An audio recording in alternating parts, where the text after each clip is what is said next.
A very good evening to all of you. सभी का warm welcome है Y T और इंग्लिश ट्यूटर पे। I hope you are doing well. आज सुबह का द हिंदू का सेकंड एडिटोरियल पढ़ेंगे। The child at the centre इसका टाइटल है। यह आर्टिकल लिखा हुआ मिशन वात्सल्य योजना पे। सरकार की एक नई स्कीम है जिसका बच्चों पे बुरा असर पड़ सकता है जाने अनजाने। अभी देखेंगे इसको कैसे पढ़ने वाला है। बहुत ही इंटरेस्टिंग आर्टिकल है। आपका क्विज दिखा दूं आज का। अगला आधा घंटा इस क्लास में आप इन्वेस्ट करें और जो भी आप ग्रामर वोकैबलरी कॉम्प्रिहेंशन में चीज़ें सीखेंगे इस क्विज पे आपको करनी है अप्लाई। क्लास के लास्ट में इसका सोल्यूशन करवाऊंगा। आपका ऑब्जेक्टिव होना चाहिए इसमें एटलीस्ट 4 मार्क्स को लेना 5 में से एटलीस्ट, है ना। चलिए शुरू करें। आइए कुछ नया सीखते हैं।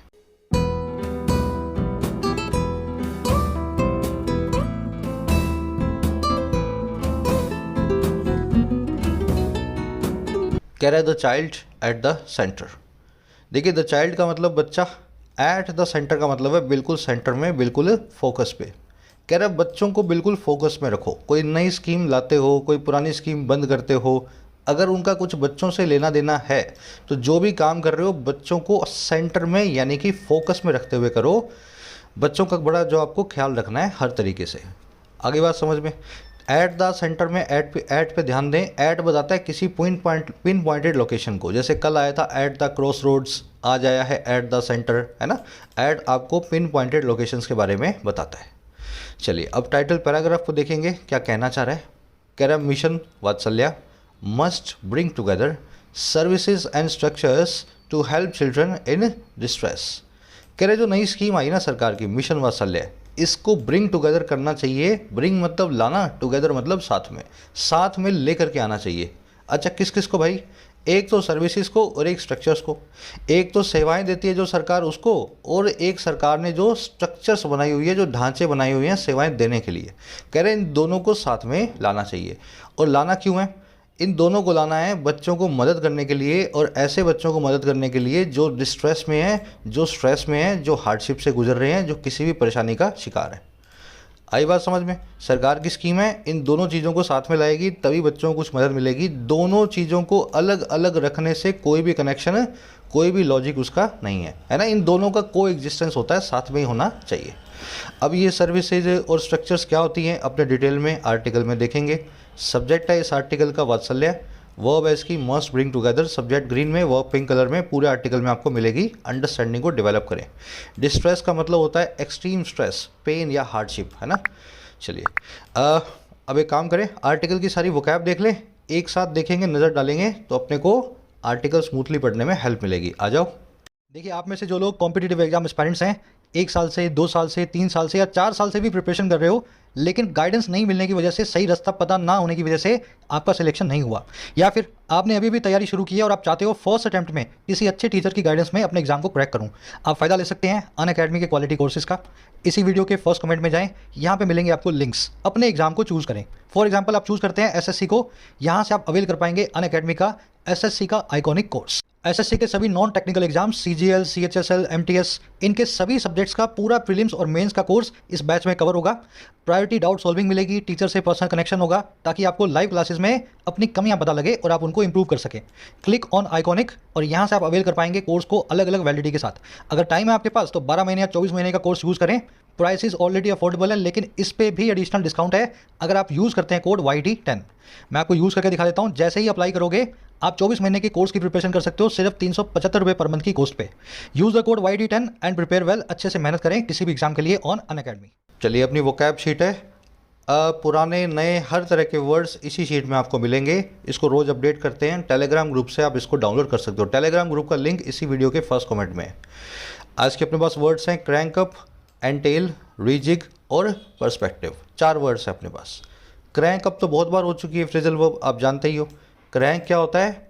जब कोई इंजन बंद हो जाता है तो क्रैंक नाम के एक इक्विपमेंट से, क्रैंक नाम के एक मशीन से, उपकरण से इंजन को फटाफट अपने स्टार्ट करते हैं। क्रैंक अप करने का मतलब होता है किसी चीज़ को झटके से स्टार्ट करना, जैसे बंद पड़ी गाड़ी के इंजन को। इसको किक स्टार्ट या जंप स्टार्ट भी बोलते हैं। The RBI needs to provide a financial stimulus package to crank up the recovery after COVID-19। RBI को ज़रूरत है कि फाइनेंशियल स्टिमुलस पैकेज को लेकर के आए ताकि झटके से स्टार्ट कर सकें रिकवरी को कोविड-19 पैंडमिक के बाद। आगे ना बात समझ में। तो इसका किक स्टार्ट जो सिनोनिम है you will see in the article today, kick start, ठीक है, क्रैंक अप। एक वर्ड हमारे पास एनटेल, ये कैसे बना है, देखो टेल मतलब पूंछ और एन लगाया गया तो इसको वर्ब बनाया गया है ना, वर्ब बनाने के लिए एन नाम का रूट हमने लगाया है। तो पूंछ मतलब जो आपके पीछे पीछे आए, एनटेल करने का मतलब होता है इस वर्ब का किसी चीज़ को ज़रूरी बनाना। जैसे पहली चीज़ हुई हार्डवर्क, दूसरी चीज़ हुई सक्सेस, तो हार्डवर्क ने सक्सेस को एनटेल कर दिया। आ रही बात समझ में। कोई ऐसी चीज़ है जो दूसरी चीज़ को अपनी पूंछ बना ले और अपने पीछे ले आए, उसको नेसेसिटेट कर दे, रिक्वायर बना दे, कॉल फॉर कर दे, उसको कहते हैं एंटेल करना। मैं आपको एग्जांपल से समझाता हूँ सेंटेंस के जरिए। Financial frauds entail harsh punishment इन इस्लामिक रिजीम्स। फाइनेंशियल फ्रॉड्स जो हैं वो पीछे पीछे ले आते हैं अपने, एंटेल कर देते हैं बहुत ही कड़ी पनिशमेंट को, खास करके इस्लामिक रिजीम से, ऐसी कंट्रीज से जहाँ पे इस्लाम का राज है।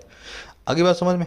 तो एंटेल करते हैं वो, जैसे ही फाइनेंशियल फ्रॉड होगा हार्श पनिशमेंट अपने आप पीछे पीछे आएगी अगर आदमी पकड़ा गया तो एंटेल को नेसेसिटेट, रिक्वायर करना भी बोलते हैं। आज इस वर्ड को आर्टिकल में आप देखेंगे नेसेसिटेट को, ठीक है। चलो, रीजिग का मतलब होता है फिर से रीअरेंजमेंट करना। रीअरेंजमेंट लिख देता हूँ यहाँ, रीअरेंजमेंट, ठीक है। किसी चीज़ को फिर से रीस्ट्रक्चर करना, स्ट्रक्चरिंग करना, उसकी फिर से अरेंजमेंट करना कहलाता है रीजिग करना। जैसे the PM has announced a cabinet rejig, PM साहब ने एक नया कैबिनेट शफल, एक नया कैबिनेट रीस्ट्रक्चर या रीअरेंजमेंट अनाउंस किया है। तो फाइनेंस मिनिस्टर को हेल्थ मिनिस्टर बना दिया, हेल्थ मिनिस्टर की छुट्टी हो गई है ना, होम मिनिस्टर को कुछ और बना दिया। तो आपस में जो शफलिंग करते हैं, रीअरेंजमेंट करते हैं चीज़ों की, वो कहलाता है रीजिग, REJIG। अच्छा वर्ड है, आर्टिकल में देखोगे, नया वर्ड है आज। लास्ट वर्ड है पर्सपेक्टिव। पर्सपेक्टिव का मतलब होता है नज़रिया, आपका दृष्टिकोण, व्यू पॉइंट, चीज़ों को देखने का। They try to look the problem from a different perspective. उन्होंने कोशिश की प्रॉब्लम को एक नए पर्सपेक्टिव से देखने की, ठीक है। They try to look at the problem from a different perspective, ठीक है ना, नए दृष्टिकोण से उन्होंने देखने की कोशिश की। कभी कभी ऐसा होता है किसी चीज़ में बहुत आसान सोल्यूशन होता है, बस आपको नए नज़रिए से देखना होता है उस चीज़ को, तो ऐसा ही उन्होंने करने का जो है कोशिश किया। पर्सपेक्टिव नाम का वर्ड आज आप आर्टिकल में देखेंगे। माइंडसेट और पेनोरमा, इसके दो अच्छे सिनोनिम्स हैं। चलिए, 4 ही वर्ड्स अपने पास। आ जाओ आर्टिकल पे। अब ले लेंगे इसकी एक समरी ताकि अपने को पता लगे किस बारे में लिखा हुआ है। सरकार की एक स्कीम है मिशन वात्सल्य। ये स्कीम अभी लॉन्च हो रही है या हो चुकी है या होने वाली है, ऐसा समझ लो। ये स्कीम होगी बच्चों और औरतों के लिए देश के, और women and child development department जो है, महिला और बाल कल्याण, उसकी स्कीम है। अब बच्चों के लिए और भी स्कीम चल रही हैं पहले बहुत सारी, जैसे पोषण अभियान है, जैसे ICDS है। हमारा आर्टिकल कह रहा है कि ये स्कीम जो है ना उन सारी स्कीम्स को कॉम्प्लीमेंट करेगी, उनके साथ मिल करके सरकार की सर्विसेज को और अच्छा बनाएगी, सर्विसेज और स्ट्रक्चर्स को साथ में लेकर के आएगी, है ना। अच्छी स्कीम है, लेकिन इस स्कीम के अंदर एक जाने न अनजाने सरकार ने गलत काम भी कर रखा है। गलत काम क्या है? बच्चों की एक हेल्पलाइन होती है 1098। अगर आपको कोई बच्चा परेशानी में दिखे तो आप भी, और चाहे तो वो बच्चा खुद भी, 1098 पे कॉल करेगा और उसके पास कोई ना कोई पर्सन आ जाएगा उस बच्चे को हेल्प करने के लिए। तो अभी तक 1098 पे NGOs काम करते थे और कुछ सरकारी संस्थाएं भी थी, लेकिन अब इस स्कीम के अंतर्गत क्या होगा, पुलिस वालों के पास 1098 में फ़ोन्स जाएंगे। इससे होगा क्या, धीरे धीरे बच्चे इस 1098 पे कॉल करना बंद कर देंगे, क्योंकि शुरू में एक्सपेरिमेंट हुआ था तब भी यही पता लगा था कि पुलिस वाले जब भी 1098 को उठाते हैं बच्चे कॉल करते ही नहीं हैं। हमारा आर्टिकल यही कह रहा है कि ये चीज़ शायद सरकार भूल चुकी है, 1098 पे पुलिस को इन्वॉल्व नहीं करना चाहिए। मिशन वात्सल्य में इस चीज़ पे पुनर्विचार होना चाहिए कि 1098 पे पुलिस वाले बिठाए जाएं या ना बिठाए जाएं। आगे बात समझ में। आज हमारा आर्टिकल सजेस्टिव टोन में सरकार को सजेस्ट कर रहा है। शुरू करते हैं फटाफट से। अच्छा, कॉम्पिटिटिव एग्जाम एस्पायरेंट्स अपनी ऐप को जरूर डाउनलोड करें। YET your English tutor play store पे भी है, iOS पे भी है। किसी भी एग्जाम का इंग्लिश का सेक्शन इस ऐप से आपका कवर हो जाएगा। ऐप पे मिलेंगे आपको क्वालिटी कोर्सेज जो मैं खुद डिज़ाइन करता हूँ, जैसे basic to advanced English writing skills, जहाँ पे आप मेरे साथ बिल्कुल बेसिक से लिखना सीख रहे हो किसी भी एग्जाम के डिस्क्रिप्टिव के लिए।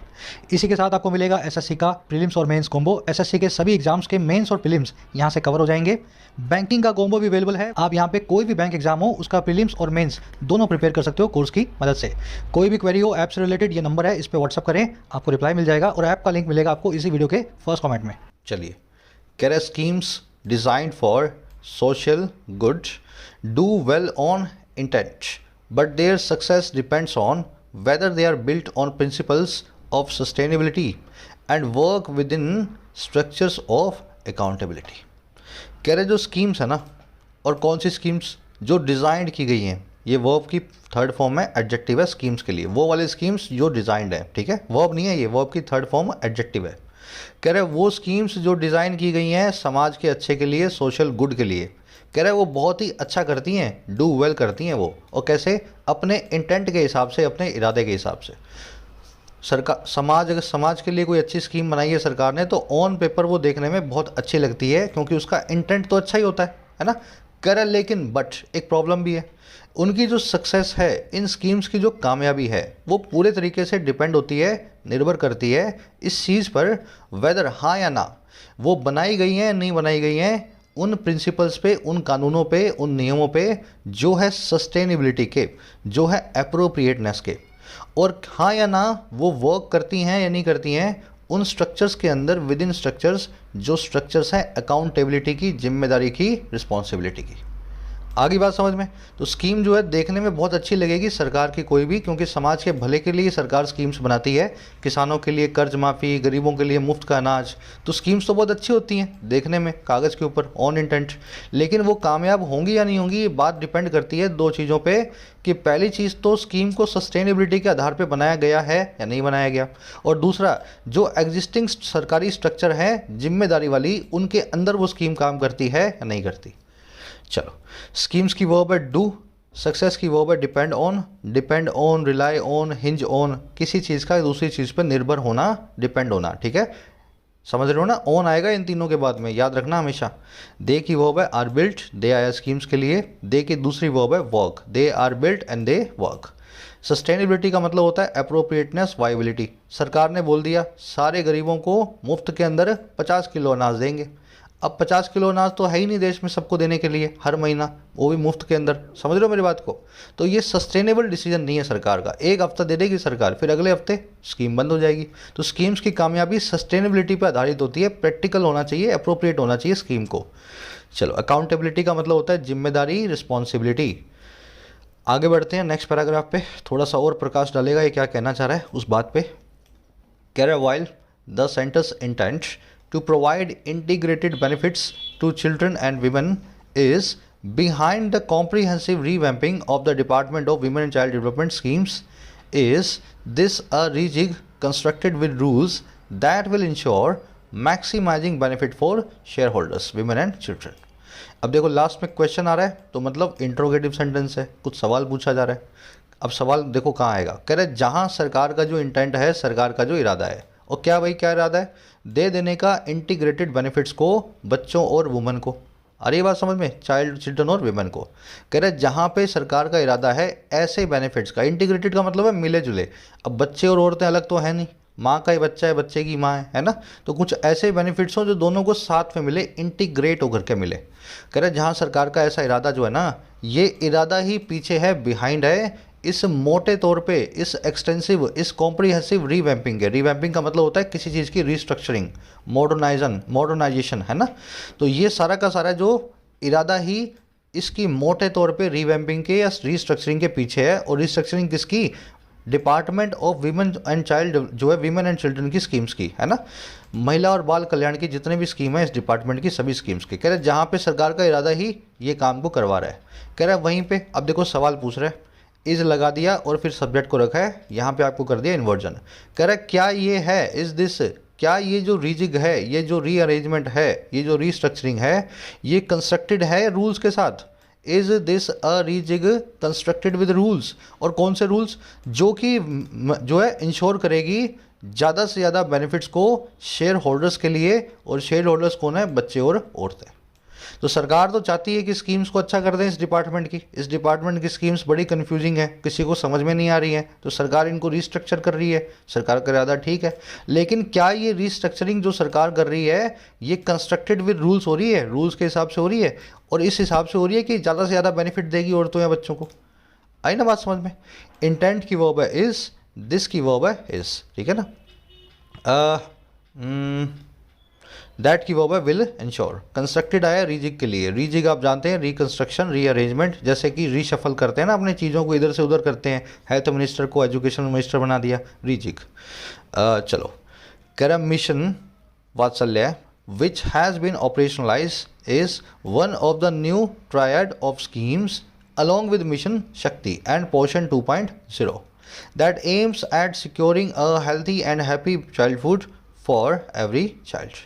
कह रहा मिशन वात्सल्य जो है ना, जो कि ऑपरेशनलाइज कर दिया गया है, जिसको इम्प्लीमेंट कर दिया गया है, अमल में ले आए हैं, है ना। कह रहा ये है एक स्कीम में से, उस ट्रायड ऑफ स्कीम्स में से एक स्कीम। ट्रायड का मतलब होता है तिकड़ी, ट्रिपलेट बोल दो, ट्रॉयका बोल दो, ठीक है। तो ये है उस तिकड़ी में से, उन स्कीम्स की तिकड़ी में से एक स्कीम। अब देखो ये कौन सी ट्रायड में कौन कौन सी स्कीम्स हैं। पहली स्कीम है मिशन शक्ति और दूसरी स्कीम है पोषण 2.0। तो मिशन शक्ति और पोषण 2.0 और तीसरा हो गया मिशन वात्सल्य। तो इस तरह से इन्होंने तिकड़ी बनाई है और तिकड़ी में से एक स्कीम होगी मिशन वात्सल्य। कह रहे जो मिशन वात्सल्य है ना, इस तरह का तिकड़ी का पार्ट है। कह रहे ये एम ऐड करता है, ये अपना जो है समझ गए ना, अपना ऑब्जेक्टिव रखता है सिक्योर करने में एक हेल्दी और हैप्पी चाइल्डहुड को, और किसके लिए, हर चाइल्ड के लिए, हर बच्चे के लिए। तो ये है मिशन वात्सल्य नाम की स्कीम का इंट्रोडक्शन। ये स्कीम क्यों बनी है। ये स्कीम 3 स्कीम्स में से एक स्कीम है। तीनों स्कीम की एक टिकड़ी है, शक्ति, पोषण और वात्सल्य। और इस स्कीम का ऑब्जेक्टिव ये है कि बच्चों को कैसे भी करके अच्छे से अच्छा चाइल्डहुड यानी कि बचपन दिया जाए। वात्सल्य की वर्ब है इज, विच आया है वात्सल्य के लिए, इसकी वर्ब है हैज़ बीन ऑपरेशनलाइज्ड। ट्राइड का मतलब होता है तिकड़ी, ट्रिपलेट, ट्रॉयका, है ना। ये ट्रॉयका वर्ड 2-4 दिन पहले ही आया था, राहुल गांधी और उसकी जो सोनिया गांधी के ऊपर लिखा हुआ आर्टिकल था ना, कांग्रेस के ऊपर। दैट की वर्ब है एम्स एट। चलिए आगे बढ़े। कह रहा है कॉम्पोनेंट्स अंडर मिशन वात्सल्य include statutory bodies, service delivery structures, institutional care and services, non institutional community based care, emergency outreach services, training and capacity building. अब इसी पे मैंने एक क्वेश्चन बनाया हुआ है कॉम्प्रिहेंशन का, है ना, देख लेना मिशन वात्सल्य के कंपोनेंट्स क्या क्या है। तो कह रहा है कंपोनेंट्स जो हैं मिशन वात्सल्य के, अंडर मिशन वात्सल्य, वो इंक्लूड करते हैं, उसमें ये सब चीज़ें शामिल हैं। और कौन कौन सी चीज़ें हैं भाई। पहला तो सरकारी संस्थाएं, वैधानिक संस्थाएं, स्टैट्यूटरी बॉडीज़, जैसे कि कोई भी संस्था जो सरकार ने बनाई हुई है स्टैट्यूटरी कहलाएगी, स्टैट्यूट के हिसाब से, लॉ के हिसाब से बनी हुई है ना। दूसरा इसमें क्या शामिल है, इसमें शामिल है सर्विस डिलीवरी स्ट्रक्चर। सरकार ने जो भी स्ट्रक्चर बनाई हुई है सर्विस की डिलीवरी की, वो इसके अंदर आएगी। जैसे कि सरकार ने महिला गृह बनाए हुए हैं औरतों के लिए, सरकार ने आंगनवाड़ी बनाई हुई है। तो सरकारी की जितनी भी सर्विसेज डिलीवरी स्ट्रक्चर्स हैं, स्कूल हैं, प्राथमिक शालाएं हैं, है ना, ये सारी की सारी इस वात्सल्य के अंदर कवर होंगी। फिर इंस्टीट्यूशनल केयर और सर्विसेज। इंस्टीट्यूशनल का मतलब होता है किसी जगह पे फॉर्मली आपकी केयर हो, जैसे आप बीमार हो तो हॉस्पिटल में हो, है ना, कम्युनिटी हेल्थ सेंटर में, पीएचसी में, सीएचसी में। तो इंस्टीट्यूशनल केयर भी इसमें शामिल है बच्चों और औरतों के लिए। फिर नॉन इंस्टीट्यूशनल केयर भी शामिल है। नॉन इंस्टीट्यूशनल मतलब आपके घर में ही आपकी केयर की जा रही है, कम्युनिटी बेस्ड है। जैसे आप बीमार हो तो गांव के किसी बड़े बूढ़े के घर पे हो आप, वो आपकी केयर कर रहा है ना। इस तरीके से आपके घर में हो, सरकारी किसी संस्था में नहीं हो। और लास्ट में है इमरजेंसी आउटरीच सर्विसेज। अचानक से आपको किसी चीज़ की ज़रूरत पड़े बच्चे को, तो इमरजेंसी के अंदर आपके पास आउटरीच करने कोई आएगा, आपको कोई अप्रोच करेगा, आपकी मदद करेगा। और लास्ट में ट्रेनिंग एंड कैपेसिटी बिल्डिंग, कैसे भी करके स्टाफ को ट्रेन किया जाएगा, उनकी कैपेसिटी को बिल्ड किया जाएगा जो सेवाएं देते हैं। ये बड़ी बड़ी बातें हैं, लेकिन अब होने लगा है। पहले आज से 20 साल पहले इन चीज़ों के बारे में किसी को नहीं पता था, लेकिन अब जो है सरकार बहुत काम कर रही है इन चीज़ों के ऊपर। कॉम्पोनेंट्स की वर्ब है इंक्लूड, ये सारे कॉम्पोनेंट्स हैं इस स्कीम के अंदर। बड़े आगे ये चीज़ें मैंने आपको डिटेल में बता दी, एक एक चीज़ है ना, इंस्टीट्यूशनल, नॉन इंस्टीट्यूशनल, ये क्या क्या होता है। चलो आ जाओ नेक्स्ट उस पे सेंटेंस पे। कह रहा the impact of this on one of the pillars of India's child protection services, the child line, has been giving child rights activist sleepless nights. अब इसके बुरे प्रभाव को बताएगा, यहाँ से अपना आर्टिकल शुरू हो रहा है। कह रहा है ये तो ठीक है, सब अच्छा अच्छा करोगे आप, अब एक गलती हो गई आपसे। कह रहा है इम्पैक्ट जो है ना, असर जो है इस चीज़ का जो ऊपर आपने बताई, और किस पे, एक पिलर पे, एक स्तंभ पे, एक खंबे पे। और खंबा किसका भाई, इंडिया की चाइल्ड प्रोटेक्शन सर्विसेज का। और उसका नाम क्या है उस खंबे का, उस खंबे का नाम है, पिलर का नाम है चाइल्ड लाइन। ये एक 1098 नंबर होता है, अभी आपको बताऊंगा इसके बारे में। कह रहे जो इम्पैक्ट है इस चीज़ का चाइल्ड लाइन के ऊपर, चाइल्ड लाइन जो इंडिया के बच्चों के चाइल्ड प्रोटेक्शन सर्विसेज का आधार है, एक पिलर है, एक स्तंभ है। कह रहा है वो इम्पैक्ट है ना, वो दे रहा है, हैज़ बीन गिविंग, और क्या दे रहा है, चाइल्ड राइट एक्टिविस्ट को स्लीपलेस नाइट्स, ऐसी नींद, उनकी रातों की नींद उड़ा रहा है, ऐसी नाइट्स दे रहा है जिनमें उनको नींद ही नहीं आ रही। तो एक ऐसा काम हो गया इसके अंदर जिससे चाइल्ड राइट के जो एक्टिविस्ट हैं उनको रातों में परेशान हो गए हैं, वो है ना, सोच सोच के कि कैसे आगे काम करेंगे। इम्पैक्ट की वर्ब है has been giving, present perfect continuous tense, ये काम अभी होता आ रहा है।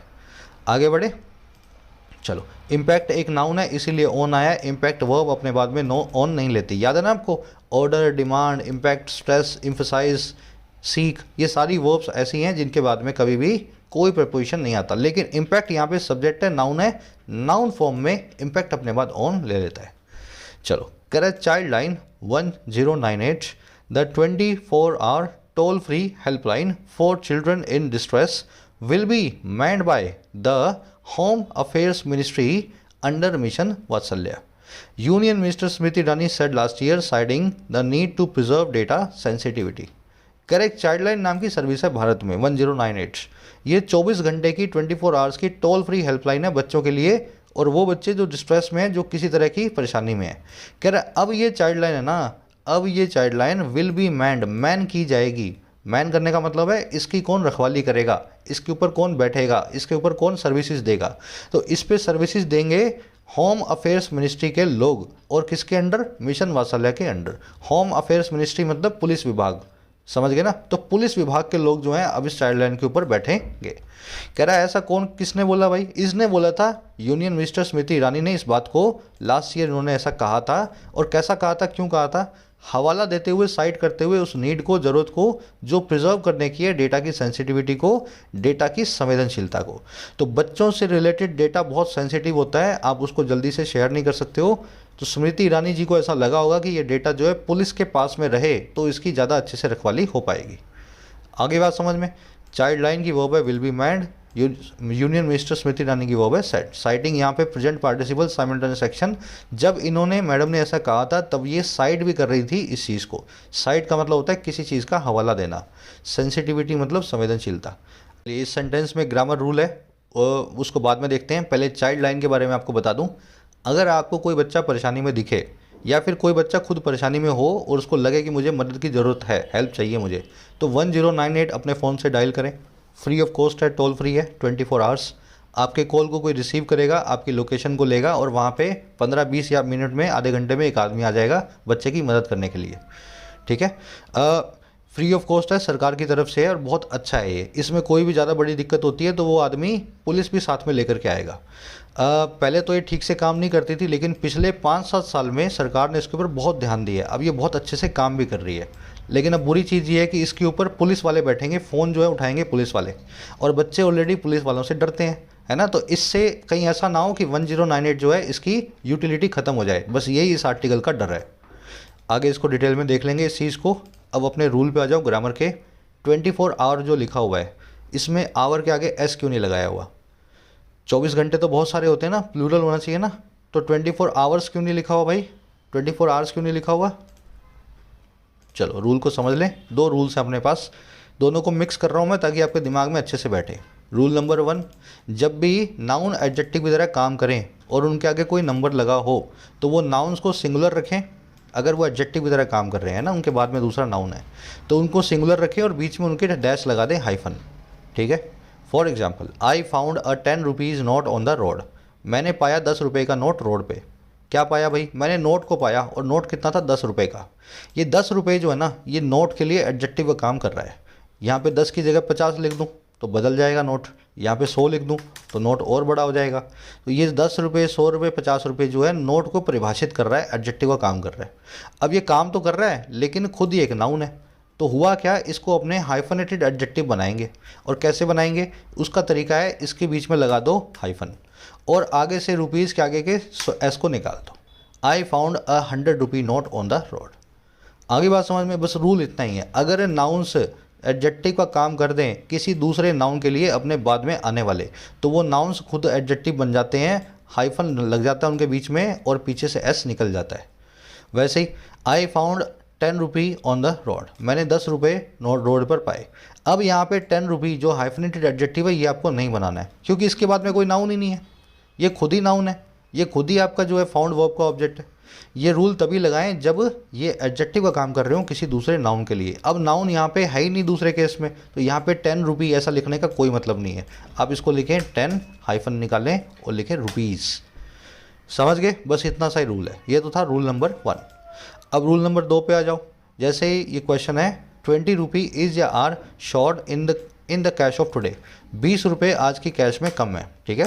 20 रुपी इज़ या are short in the cash of today.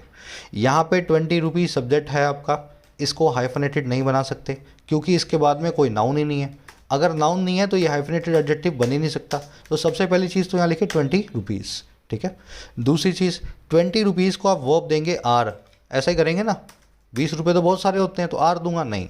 Second rule ये कहता है जब भी यूनिट्स ऑफ मेजरमेंट्स आ जाएं, 20 रुपये, 2 घंटे, 5 मील, 4 किलो, कोई भी चीज़ की मेजरमेंट आ जाए, वेट की, हाइट की, लेंथ की, डिस्टेंस की, है ना, मनी की, तो उसको हमेशा सिंगुलर वर्ब्स देंगे। 20 rupees is short in the cash of today. समझ में आ गई बात ना। रूल नंबर 2 को मैंने आपको बता दिया, जब ये सब्जेक्ट की फॉर्म में हो तो वर्ब कैसे देनी है, इस तरह की चीज़ों को। तो 20 रुपीज़ के बीच में हाइफन निकाल दो और वर्ब दे दो सिंगुलर। वैसे ही 2 आवर हैज़ या have past since he called. जब से उसने फ़ोन किया तब से 2 घंटे बीत चुके हैं। अगेन 2 आवर्स के बीच में से हाइफन को निकालो, पीछे एस को लगाओ, क्योंकि इसके बाद में कोई भी नाउन नहीं है तो ये हाइफनेटेड एडजेक्टिव नहीं बनेगा और इसकी वर्ब रहेगी सिंगुलर क्योंकि ये टाइम का मेजरमेंट है। 2 hours has passed since he called. इसी तरीके से 5 माइल्स इज़ या are left to the destination. 5 miles बचे हैं हमारी मंजिल के लिए, ठीक है, कोई बात नहीं, यहाँ पे सिंगुलर इसको यूज़ करना है। चलिए, ये जो सेकंड रूल है ये आपको एरर्स में कब मिलेगा, और ये मिलेगा सेंटेंस इम्प्रूवमेंट में। किस में मिलेगा? Sentence improvement. अगर कहीं पे आपको 5 माइल्स आर लिखा हुआ मिले तो आप उससे अड़ के ये नहीं कह सकते हो ये गलत है। आप उसको ये कह सकते हो कि सर ये प्रिफर नहीं किया जाता है, it's a unit of measurement, you should use a singular verb. तो ये सेंटेंस इंप्रूवमेंट का कॉन्सेप्ट ज़्यादा है और एरर का क्वेश्चन कम है। आगे ना बात समझ में, यहाँ पे अड़ना नहीं है किसी से। यहाँ पे आर लिखा हो तो अड़ नहीं जाना है उससे, उसको ये समझाना है एग्जामिनर को कि ये इंप्रूव किया जा सकता है, ना कि ये गलत है। Second rule is a rule of improvement. चलिए आगे बढ़ते हैं। कह रहा है आज के क्विज में यूज होगा ये कॉन्सेप्ट। कह रहा है child line has been in operation for over 25 years, growing gradually to become one of the largest global networks to assist and rescue children in distress। कह रहा है चाइल्ड लाइन ऑपरेशन कर रही है, हैज़ बीन इन ऑपरेशन 25 सालों से ज़्यादा से। और कैसे? ग्रो करते हुए, धीमे धीमे, बड़ा होते हुए, ग्रेजुअली, और क्या बनने के लिए? बन जाने के लिए दुनिया के सबसे बड़े ग्लोबल नेटवर्क्स में से एक नेटवर्क। और जो नेटवर्क्स हैं बच्चों की हेल्प करने के लिए और बच्चों को प्रोटेक्ट करने के लिए, बचाने के लिए, जो बच्चे डिस्ट्रेस में हैं, जो परेशानी में है। तो इस तरीके से हमारी चाइल्ड लाइन दुनिया की चाइल्ड लाइन्स में से एक, सबसे बड़ी में से एक है, 25 सालों से काम करती आ रही है। चाइल्ड लाइन की वर्ब है हैज़ बीन, ग्रोइंग यहाँ पे प्रेजेंट पार्टिसिपल साइमल्टेनियस एक्शन। जब ये ऑपरेशन कर रही है तब ये ग्रो भी कर रही है साथ साथ। और कुछ इसमें देखने वाला है नहीं। चलो, कह रहा है it has functioned as a public-private partnership between the government and civil society organizations to provide a first responder safety net and kickstart the process of rescue and rehabilitation of children। कह रहा है इसने function किया है एक public private partnership के तौर पे, और किस किस के बीच? सरकार और एनजीओज के बीच में, सिविल सोसाइटी ऑर्गेनाइजेशंस के बीच में। और क्यों फंक्शन किया है? देने के लिए एक फर्स्ट रिस्पॉन्डर सेफ्टी नेट को, एक ऐसा सुरक्षा का जाल जो फर्स्ट रिस्पॉन्डर देगा, ऐसा आदमी जिसके पास पहली बार फ़ोन जाएगा, उसको पता लगेगा बच्चा परेशान है तो फर्स्ट टाइम वो रिस्पॉन्ड करेगा। तो ऐसा एक सेफ्टी नेट पहली बार में बच्चे को मिल जाए, इसलिए ये काम कर रही है। और दूसरा काम क्या करने के लिए? किक स्टार्ट करने के लिए, क्रैंक अप करने के लिए, जल्दी से शुरू करने के लिए प्रोसेस को, बच्चे को बचाने की, रेस्क्यू करने की, और बच्चे को रिहेबिलिटेट करने की, उस बच्चे की फिर से उसको जो है पुरानी अवस्था में लाने की। अपने घर पे भेजेंगे उसको, रिहेबिलिटेट करेंगे, उसको थोड़ी काउंसलिंग देंगे, है ना। तो ये इस तरीके से काम कर रही है 25 सालों से। इट की वर्ब है हैज़ फंक्शन्ड, बिटवीन और एंड साथ में चलते हैं, आपको पता है। 2 कामों के लिए काम कर रही है, to provide and to kick start, ठीक है ना। ये भी टू मतलब ये आपका जो टू इन्फिनेटिव है, दूसरी बार टू लिखा गया नहीं है। किक स्टार्ट आप जानते हैं, झटके से शुरू करना। कह रहा है a road map to implement the scheme is not yet available, but it is understood that police personnel will first answer the call, handing over implementation to NGOs later। कह रहा है एक रोड मैप जो है, एक काम करने का रास्ता जो है, रोड मैप मतलब कैसे आप इस रोड पे सफ़र करोगे, रोड का मैप क्या है, कहाँ कहाँ आपको जाना है। कह रहा है एक रोड मैप जो है ना इम्प्लीमेंट करने के लिए इस स्कीम को अभी तक अवेलेबल नहीं है। वात्सल्य की बात कर रहा है। कह रहा है लेकिन ऐसा समझा जा रहा है, इट इज़ अंडरस्टूड कि ये कि पुलिस के जो पर्सनल हैं, पुलिस वाले जो हैं, सबसे पहले वो आंसर करेंगे कॉल को। और कैसे? हैंड ओवर करते हुए, थमाते हुए, ट्रांसफ़र करते हुए इम्प्लीमेंटेशन को एनजीओज़ को बाद में। तो पहले एनजीओज़ के पास पहले फ़ोन जाता था, पुलिस वालों के पास तब जाता था जब ज़रूरत होती थी, नहीं तो नहीं भी जाता था। लेकिन अब क्या होगा, सबसे पहले पुलिस वाला ही फ़ोन उठाएगा चाइल्ड लाइन की किसी भी कॉल का, और फिर वो किसी एनजीओ को फ़ोन करके बोलेगा कि आप जाओ वहाँ पे बच्चे को देखो, ज़्यादा ज़रूरत हो तो हमें बताना, हम भी गाड़ी लेके आ जाएंगे। तो ऐसा हमें अंडरस्टूड हो रहा है कि स्कीम में होने वाला है। रोड मैप की वर्ब है इस, इट की वर्ब है इस अंडरस्टूड पैसिव वॉइस में। पुलिस पर्सनल की वर्ब है विल आंसर। हैंड ओवर करना मतलब ट्रांसफ़र करना, थमा देना। प्रेजेंट पार्टिसिपल साइमल्टेनियस एक्शन है ना, हैंड ओवर करना। पर्सनल जब आंसर करेगा कॉल को तब वो हैंड ओवर भी करेगा एनजीओज़ को। चलिए आगे बढ़े। करा this flies in the face of the facts invoked while setting up the child line in 1996। Children do not feel comfortable confiding in police personal. कह रहा अब ये जो पूरा वाक्य जो है कि पुलिस वाला फ़ोन उठाएगा फिर आगे जो है करेगा, कह रहा है ये जो सब स्मृति ईरानी जी ने करवाया है, इन्होंने जो कहा है कि करवाएंगे, कह रहा है ये fly in the face of करता है, ये पूरे तरीके से डिसरिगार्ड करता है ना। और किसको भाई? उन सभी फैक्ट्स को, सभी तथ्यों को जिनको इन्वोक किया गया था, जिनको कंसीडर किया गया था, जिनको जगाया गया था, जिन तथ्यों को समझ गए ना, सबके सामने ला करके रखा गया था, इन्वोक किया गया था। कब? जब सेटअप किया जा रहा था, इस्टेब्लिश किया जा रहा था चाइल्ड लाइन को, आज से 25 साल जो है 1996 में, 20-30 साल पहले। आगे बात समझ में? तो सारे तथ्यों को आप fly in the face of करोगे जिनके आधार पे ही चाइल्ड लाइन को इस्टेब्लिश किया गया था। अब वो तथ्य क्या हैं, वो फैक्ट्स क्या हैं कि बच्चे जो हैं कंफर्टेबल नहीं होते हैं पुलिस पर्सनल से कन्फाइंड इन करने में। कन्फाइंड इन करने का मतलब होता है किसी को अपनी बात बताना, किसी को अपने सीक्रेट्स बताना ना, सीक्रेट बात बताना। तो बच्चे कभी भी कोई भी अपनी सीक्रेट बात, जैसे उनको कोई गलत काम कर रहा है उनके साथ कोई, तो ऐसी बातें जो है पुलिस वालों को बताने में कंफर्टेबल बिल्कुल भी नहीं होते। चलिए, दिस की वर्ब है flies in the face of. Fly in the face of का मतलब डिसरिगार्ड करना, चैलेंज करना, डिफाई करना, किसी चीज़ की अवहेलना करना, किसी चीज़ को पूरी तरीके से दरकिनार कर देना। सेटअप करना, इस्टेब्लिश करना होता है। चिल्ड्रन की वर्ब है डू नॉट फील। कन्फाइड इन का मतलब होता है किसी को अपने अंदर के राज बताना है ना, किसी से कोई अपनी चीज़ें शेयर करना, बातों को शेयर करना। कन्फाइड इन ये ऐसे ही चलता है। फाइड मतलब देखो ये बना है फाइड, फाइड का मतलब भरोसा, कन मतलब साथ में, इन मतलब किसी के अंदर, किसी के साथ में भरोसा रख के किसी के अंदर, समझ गए ना। इस तरीके से आप अपनी बातें किसी को बताते हो, किसी के ऊपर भरोसा करके, ये होता है कन्फाइड इन करना। चलिए, कह रहा it also sought to reduce the burden on police force by invoking their assistance only if the circumstances necessitated it। कह रहा ये भी सॉर्ट करती थी, चाइल्ड लाइन जब बनाई गई थी 96 में, इसकी ये भी कोशिश थी कि रिड्यूस करे बर्डन को पुलिस फोर्स पे। और कैसे? इन्वोक करके उनकी असिस्टेंस को, जगा करके उनकी मदद को, ओनली इफ अगर तभी जब सर्कमस्टेंसेस ऐसा कहते हों, सर्कमस्टेंसेस के हिसाब से ज़रूरत हो, नेसेसिटेट करते हों इस चीज़ को। तो पहले तो पुलिस वालों के पास फ़ोन जाते होंगे है ना, कोई चाइल्ड लाइन थी ही नहीं, तो पुलिस वाले सारा दिन बच्चों के फ़ोन कॉल्स आने की वजह से परेशान रहते होंगे, काम में उनको दिक्कत आती होगी। तो इस चाइल्ड लाइन का एक मकसद ये भी था कि पुलिस वालों के पास फ़ोन जाए ही ना, ताकि वो अपना दूसरा काम करते रहें, जब भी उनके पास फ़ोन जाए जब उनकी बहुत ज़रूरत हो, नेसेसिटेट करते हो सर्कमस्टेंसेस। इट की वर्ब है सॉट, सर्कमस्टेंसेस की वर्ब है नेसेसिटेट, एंटेल, रिक्वायर, मेक नेसेसरी, है ना, ये वर्ड देख चुके हैं। This was proven beyond doubt during a short-lived experiment in Chennai around 2003 when childline calls were diverted to all women police stations AWPS. They were inundated with calls hampering regular work। इस चीज़ को prove किया गया था beyond doubt. ये जो ऊपर वाली बात है कि पुलिस वालों पे बर्डन पड़ता है काम का, इस चीज़ को साबित किया गया था सेटिस्फैक्टरीली, बियॉन्ड डाउट। और कब? एक छोटे से एक्सपेरिमेंट के दौरान, शॉर्ट लिव्ड एक्सपेरिमेंट के दौरान चेन्नई के अंदर। और कब? 2003 के आसपास, जब चाइल्ड लाइन की कॉल्स को डाइवर्ट किया गया था, भेजा गया था, और कहाँ पे? विमेन पुलिस स्टेशंस के अंदर, AWPS के अंदर। तो हुआ क्या? ये सबके सब पुलिस स्टेशंस में बाढ़ आ गई। देवर इनंडेटेड। जब आप इनंडेट होते हैं तो आपके ऊपर बाढ़ आ जाती है, डिल्यूज आ जाता है, फ्लड्स आ जाती हैं। तो कह रहे इन सभी के ऊपर बाढ़ आ गई, ये इनंडेट हो गए फ़ोन कॉल से। और कैसे? हैम्परिंग करते हुए, परेशान करते हुए, रेस्ट्रिक्ट करते हुए उनके रेगुलर वर्क को।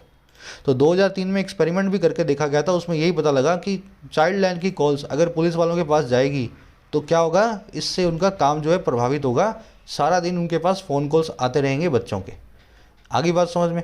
अब ये 2003 की बात है जब मोबाइल फ़ोन्स नहीं थे, अब सबके पास फ़ोन्स भी हैं। अब आज की डेट में सोचो अगर पुलिस वालों के पास ये फ़ोन जाने लगे तो। दिस की वर्ब है was proven, child line calls की वर्ब है वर डाइवर्टेड, दे की वर्ब है वर इनंडेटेड। इनंडेट का मतलब होता है फ्लड करना, किसी चीज़ के ऊपर बाढ़ आ जाना, है ना। चलो, हैम्पर का मतलब रिस्ट्रिक्ट करना, किसी के काम को रोकना। कह रहा है sometimes all the children wanted was to spend some time talking to someone और they were making multiple blank calls before they picked up the courage to tell all. कह रहा है कभी कभी बच्चे जो सब चाहते थे, ऑल द चिल्ड्रन वांटेड, हर वो चीज़ जो बच्चा चाहता था, बच्चे चाहते थे, वो थी स्पेंड करना कुछ टाइम को किसी से बात करते हुए। सिर्फ इसीलिए फ़ोन करते थे वो 1098 पे कि किसी से बात कर सके, है ना। तो कभी कभी ऐसा भी होता था। और या फिर वो बार बार मल्टीपल ब्लैंक कॉल्स कर रहे थे, ऐसी कॉल्स जो ब्लैंक होती हैं जिसमें आप कुछ बोलते नहीं हो फ़ोन करके, और इससे पहले कि वो पिकअप करते थे करेज को, हिम्मत को, सब बात बताने के लिए। तो ऐसा होता था, बच्चे फ़ोन करते थे कि हमसे कोई बात करे, है ना, या फिर वो बात ही नहीं करते थे। तो पुलिस वाले तो परेशान हो जाएंगे, इतनी कॉल्स आएंगी तो उनके पास। ऑल की वर्ब है वॉज, चिल्ड्रन की वर्ब है wanted, all the children wanted was, है ना। दे की वर्ब है वर मेकिंग, और दे आया बच्चों के लिए अगेन पिक्ड अप। करेज का मतलब होता है हिम्मत, साहस। कह रहा है in many cases police intervention was not needed at all. कह रहा है ज़्यादातर केसेस के अंदर पुलिस की दखल अंदाजी उसकी ज़रूरत ही नहीं थी, एट ऑल, बिल्कुल भी। कोई बच्चा है, उसने कह दिया मेरी मम्मी ने आज मुझे मारा है ना, घर पे आकर के, तो इसमें पुलिस क्या करेगी आकर के। मम्मी को वैसे भी समझा दिया जा सकता है ना, फ़ोन पे भी। तो ऐसे काम भी थे जिसके अंदर पुलिस का कोई इंटरवेंशन ज़रूरी था ही नहीं। चलिए, कह रहा द ऑल, एट ऑल का मतलब होता है बिल्कुल भी नहीं, है ना, एट ऑल। कह रहा the all system was hardly revived and order restored. कह रहा जैसे ही ये 2003 का एक्सपेरिमेंट हुआ, छोटा सा एक्सपेरिमेंट, इसके बाद में फटाफट से पुराने सिस्टम को फटाफट से रिवाइव किया गया, जिंदा किया गया, और ऑर्डर को रिस्टोर किया गया, सिस्टम को पुरानी अवस्था में, हालात में लाया गया। अगेन चाइल्ड लाइन की कॉल जो है चाइल्ड राइट एक्टिविस्ट के पास भेजनी शुरू कर दी गई, पुलिस वालों से उनको हटा दिया गया। देखा ना सिस्टम के अंदर कि पुलिस वाले तो परेशान हो गए, फटाफट से इसको हटा करके पुराने सिस्टम को लाया गया। ओल्ड सिस्टम की वर्ब है वॉज, ऑर्डर की वर्ब है रिस्टोर्ड। ऑर्डर वॉज रिस्टोर्ड, देखो वॉज यहाँ आ चुका है ना, वॉज यहाँ आ चुका है, तो दूसरी बार वॉज नहीं आ रहा, तो वॉज को एक बार ही लिखा है, हेल्पिंग वर्ब को दूसरी बार रिपीट नहीं किया है, ठीक है। रिस्टोर करना मतलब बहाल करना, पुरानी अवस्था में, स्टेट में लाना। कह रहा the centre will do well to incorporate these responses as it sets out road map for a key aspect of child protection. कह रहा है सेंटर बहुत अच्छा काम करेगा, विल डू वेल, अच्छा क्या करके भाई, इनकॉर्पोरेट करके, कंसीडर करके, इंक्लूड करके इन सभी रिस्पॉन्सेज को, सभी प्रतिक्रियाओं को। कह रहा है जैसे ही ये सेट आउट करता है एक रोड मैप को, और किसके लिए, एक बहुत ही इंपॉर्टेंट एस्पेक्ट के लिए, नज़र जो है पहलू के लिए, चाइल्ड प्रोटेक्शन के। तो एक रोड मैप को सेट आउट करने वाला है, उसकी तैयारी करने वाला है, शुरुआत करने वाला है, तो इस एस्पेक्ट को ध्यान में रख के ही उसकी शुरुआत करे। ऐसा ना हो पुलिस वालों के पास गलती से ये कॉल्स जाने लगें और पुलिस वाले परेशान हो जाएं, बच्चे उनको अपनी बात बताना बंद कर दें। सेंटर की वर्ब है विल डू, इट की वर्ब है सेट्स आउट, इट आया सेंटर के लिए। इनकॉर्पोरेट करना मतलब इंक्लूड करना, इंटीग्रेट करना। एस्पेक्ट मतलब पहलू या कि फेसेट, है ना, पहलू किसी भी चीज़ का एस्पेक्ट। कह रहा है above all it must consider the issue from the perspective of the key beneficiary of the scheme, the child, and make sure that his या her safety, security and happiness are ensured in a bond of trust, necessarily going beyond the letter of the law. और कह रहा है सब चीज़ों से ऊपर, above all, सब चीज़ों से ऊपर सेंटर को ये कंसीडर करना चाहिए पूरे इश्यू को पर्सपेक्टिव से, यानी कि नज़रिए से, और किसके, की बेनिफिशियरी के, सबसे इंपॉर्टेंट लाभार्थी के, स्कीम के, और वो कौन है, बच्चा। सेंटर को पूरा इश्यू जो है कंसीडर करना चाहिए, बच्चों को फोकस में रखते हुए, चाइल्ड को सेंटर पे रखते हुए। आगे बात समझ में, की बेनिफिशियरी कौन है पूरी स्कीम का, बच्चा ही है ना। और सेंटर को मेक श्योर करना चाहिए, इस चीज़ को पक्का करना चाहिए, और क्या चीज़ भाई, कि ये जो है ना बच्चे की सेफ्टी, सिक्योरिटी और हैप्पीनेस इंश्योर की जाती है, पक्की की जाती है एक बॉन्ड में, एक ऐसे रिश्ते में जो बॉन्ड ऑफ होता है ट्रस्ट का, जो रिश्ता बना हुआ है विश्वास का, बॉन्ड ऑफ ट्रस्ट, ऐसा बॉन्ड जो बॉन्ड हुआ है ट्रस्ट से। और कैसे करना है काम, नेसेसरी तौर पे बियॉन्ड जाते हुए, आगे बढ़ते हुए कानून में लिखी बातों से, लेटर ऑफ द लॉ से, कानून में जो वर्ड्स लिखे गए हैं उससे भी सेंटर को आगे जाना पड़ेगा। आगे बात समझ में? बच्चे को सेंटर में रख के जो भी करना है वो करना है। कानून को ठीक है थोड़ा सा बदला भी जा सकता है, लेकिन बच्चे को अगर सुविधाएं नहीं मिली, फ़ायदा नहीं मिला, तो कानून का कोई भी फ़ायदा नहीं है। इट की वर्ब है मस्ट कंसीडर, सेंटर के लिए आया इट। और इसकी दूसरी वर्ब है मस्ट, जो है make sure. Must consider and must make sure, है ना। हिज हर या सेफ्टी, ये हिज हर मतलब बच्चा, कोई लड़का या लड़की दोनों हो सकते हैं। सेफ्टी, सिक्योरिटी, हैप्पीनेस की वर्ब है आर इंश्योर्ड, पैसिव वॉइस में। पर्सपेक्टिव आप जानते हैं, आपका व्यू पॉइंट, पेनोरमा, दृष्टिकोण, किसी चीज़ को देखने का नज़रिया। पर्सपेक्टिव से एक और वर्ड मिलता है इसके मिलता जुलता है, प्रोस्पेक्टिव, ठीक है। इसमें आ रहा है पर, इसमें आ रहा है प्रो, ये एक एडजेक्टिव है। प्रोस्पेक्टिव का मतलब होता है लाइकली, रिलेटिंग टू फ्यूचर। जैसे she is my prospective wife, वो मेरी प्रोस्पेक्टिव वाइफ है, लाइकली वाइफ है, हमारी शादी होने वाली है। He is my prospective husband, ठीक है ना, होने वाली वाइफ, होने वाला husband. This is my prospective college, ये मेरा होने वाला कॉलेज है, मैं इसमें तैयारी करके इस कॉलेज में एडमिशन लूँगा। प्रोस्पेक्टिव मतलब फ्यूचर से रिलेटेड वो चीज़ जो होने वाली है। चलिए, ये दोनों अलग अलग वर्ड्स हैं, आज के क्विज़ में यूज़ होगा ये कॉन्सेप्ट, याद रखना है इनको। यहीं पे अपने सेशन को रैपअप करेंगे। आ जाओ फटाफट से क्विज़ पे। इंटरेस्टिंग आर्टिकल था और बहुत ईजी था, है ना। चलो, ये क्वेश्चंस अपने पास, आज के क्वेश्चंस बहुत इजी हैं, मुझे नहीं लगता है आपको अलग से करवाने पड़ेंगे। पहले में पूछा गया है कौन कौन से कंपोनेंट्स हैं, इनमें से कौन सा कंपोनेंट नहीं है मिशन वात्सल्य का, तो जहाँ पे कंपोनेंट बताए गए हैं वहाँ पे चले जाओ। Statutory bodies, non institutional care, है ना, सब चीज़ों में से देख लो कौन सा वाला आपका आंसर नहीं है। डी आपका बनेगा, बी बनेगा, सी बनेगा, ए बनेगा, ये आपको पता लगेगा कॉमेंट सेक्शन में। इसी वीडियो के फर्स्ट कमेंट में हिंट्स के साथ आंसर्स को डाल रहा हूँ, चेक कर लेना। सेकंड वाले ने क्या पूछा है, 2003 के एक्सपेरिमेंट का चेन्नई में जो हुआ था उसका आउटकम क्या था। अच्छे से पता ना वो आपको आउटकम क्या था, पुलिस वालों के पास फ़ोन्स कम आए या ज़्यादा आए, है ना, तो वो आउटकम आपको यहाँ सेकंड वाले में बताना है। थर्ड क्लोजेस्ट है, थर्ड, फोर्थ एंड फिफ्थ, यहाँ पे आपको चूज़ करना है हाइफनेटेड एडजेक्टिव और बिना हाइफनेटेड एडजेक्टिव में से क्या आप लगाओगे।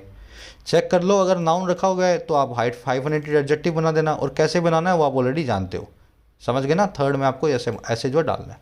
फोर्थ में पर्सपेक्टिव और प्रोस्पेक्टिव के बीच में जो भी अभी आपको करवाया है फ़र्क देख करके आपको रखना है यहाँ पे, है ना, मीनिंग के हिसाब से। और पांचवें में आपको देखना है units of measurements, units of measurements को कैसी वर्ब्स आप दे सकते हो। Has been, have been, has या हैव, चेक कर लो, चारों में से एक वर्ब को आपको रखना है।